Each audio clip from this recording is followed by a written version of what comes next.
Corona महामारी के बीच भारत में ब्लैक फंगस क्यों तेजी से फैल रहा है और डायबिटीज के मरीजों या अनियंत्रित शुगर वालों को यह बीमारी तेजी से क्यों जकड़ रही है, जरा इसकी पूरी पिक्चर समझ लीजिए।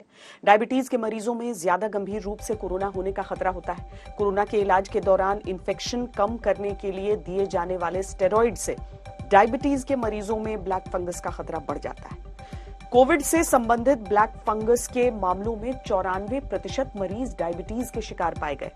यही नहीं, जिन लोगों को कोरोना के बाद ब्लैक फंगस हो रहा है उनमें 67% मामलों में यह देखा गया कि मरीजों के शुगर लेवल को नियंत्रित करने में चूक थी।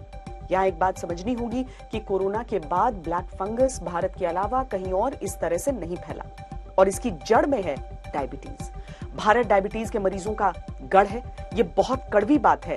भारत की डायबिटीज रिपोर्ट देख लीजिए। मई 2019 की एक रिपोर्ट के अनुसार भारत में 7 करोड़ से ज्यादा 7.7 करोड़ लोग डायबिटीज के शिकार हैं। भारत के 47% डायबिटीज के मरीज अपनी बीमारी से अनजान हैं और सिर्फ 24% मरीज अपनी बीमारी पर नियंत्रण की कोशिश करते हैं।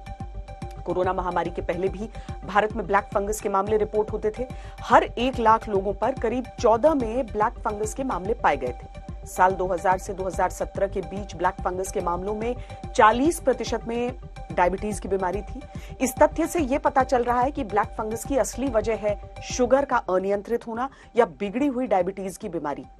कोरोना के दौर में जब मरीज पहले से ही कमजोर है, उसकी इम्यूनिटी कम है, इलाज में एक्स्ट्रा स्टेरॉइड दिए जा रहे हैं, तो जरा सी लापरवाही होने पर ब्लैक फंगस अपनी खतरनाक पकड़ दिखा रहा है। ब्लैक फंगस के इन्फेक्शन से बचने के लिए कुछ बातों पर ध्यान रखना होगा।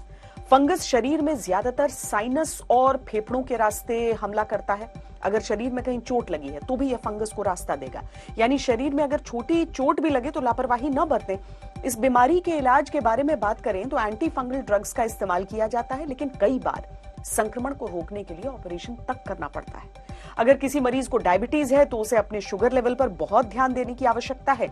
डरने की जगह एहतियात बरतने की आवश्यकता है। खासतौर पर कोविड से रिकवर होने के बाद भी ब्लड शुगर लेवल की मॉनिटरिंग में कोताही न करें।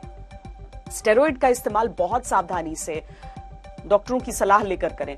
जरूरत से ज्यादा स्टेरॉइड देने पर संक्रमण का खतरा बढ़ सकता है और ब्लैक फंगस के संक्रमण को दिमाग तक पहुंचने से रोकना जरूरी है।